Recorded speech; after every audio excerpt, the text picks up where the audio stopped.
Hi everyone, I'm Jessica. Welcome back to my channel. Today we're going to be working on the last block in the Onyx and Autumn table runner. It's block 4. It's almost identical to block 1, but let's walk through it together. So here is the table runner again. We have made blocks 1, 2, and 3. And today we're going to be working on block 4, which is these two pumpkins together. This is going to be very similar to block 1. Let's get started. I have my pieces laid out here for block 4, just like I've done with the other blocks. I really find this helps with keeping all of the little pieces straight and knowing exactly what you need to make each block.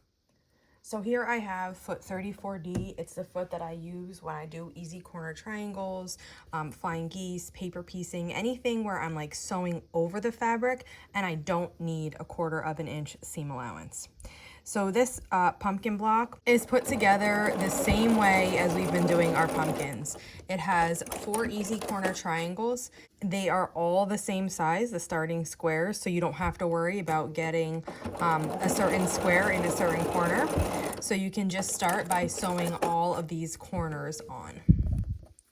The other thing in this block also has an easy corner triangle is the stem. So here is the stem. We just have a square here and we're gonna sew across the top.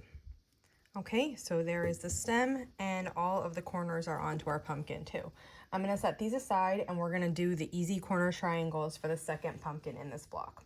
It's a smaller pumpkin, but all of the corners on this one are the same size as each other. So you don't have to worry about getting, having a certain square positioned in a certain corner. So you can just sew across this diagonal here like we've done on all the other pumpkin blocks and attach these corners. Now I did get some questions about piecing with tiny pieces. Some people are struggling, I guess, with the accuracy. And that is something that, unfortunately, it just takes time. It just comes with practice. I remember the first, like, tiny piecing project I did.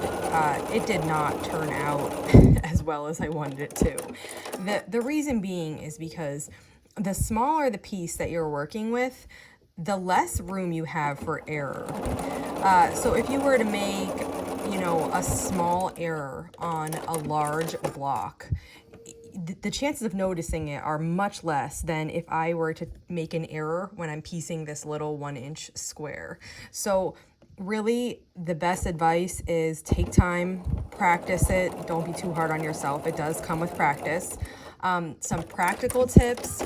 I always use a straight stitch plate when I am working on this, and let me show you the difference in case you don't know. So this is a straight stitch plate. The needle goes right into this hole. In comparison, this is my 9mm plate. So this is a plate that comes with the B770 Quilters Edition Plush. So the portion here that the needle goes in is this. And what this does is it allows you to move your needle position either to the left or the right, even if you're stitching straight. It also allows for zigzag stitches, decorative stitches, because the needle can move anywhere within this 9mm.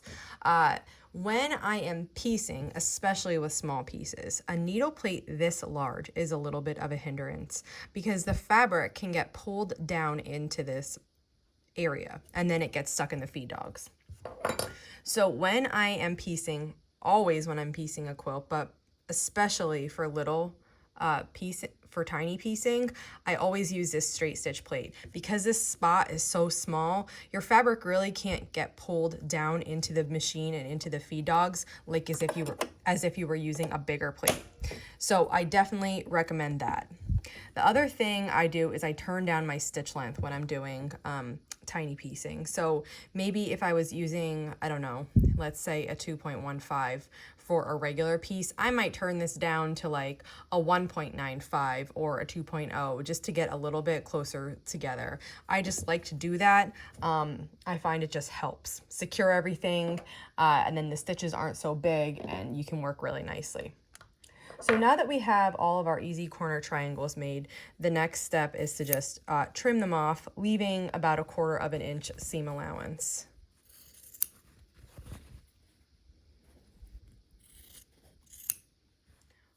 Once I have all the corners trimmed, I change my foot. So this is the foot, like I said, I use when I'm doing the easy corner triangles, foundation paper piecing, flying geese, anything where I need to like guide over the fabric without having a 1/4 of an inch seam.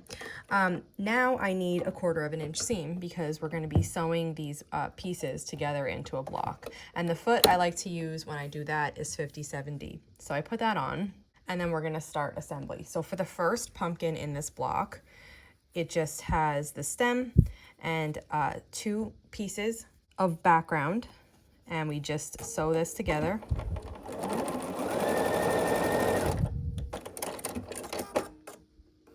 And once the stem is sewn together, then we can just take our pumpkin and this just gets sewn across the top. If you wanted to press with an iron, you could press with an iron before you do this.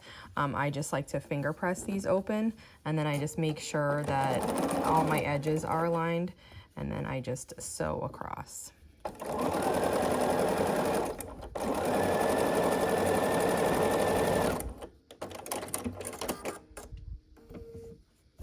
And here is the first pumpkin of this block. For the next pumpkin, it's really similar to this one. So we have our top pieces that we sew with our stem. They're like a tiny bit smaller. So we just sew the stem together.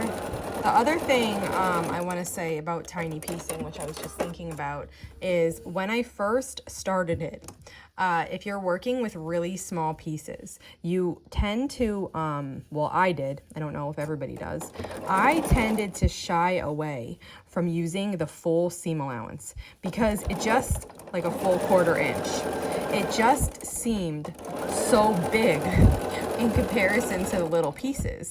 And I thought, oh, this much of it can't be my seam allowance, you know, like I have to be doing something wrong. But no, that's not the case. You still need to sew with your full 1/4 inch seam allowance. Don't shy away from that. That's going to make your pieces inaccurate in size. So just make sure that you really are still using your 1/4 inch seam allowance the whole time in construction of this runner, and that will help with your accuracy also. That's our second pumpkin in this block. It's the smaller size pumpkin, so it's got the white piece. And now the next thing to do is just to take these 2 and sew them down the middle.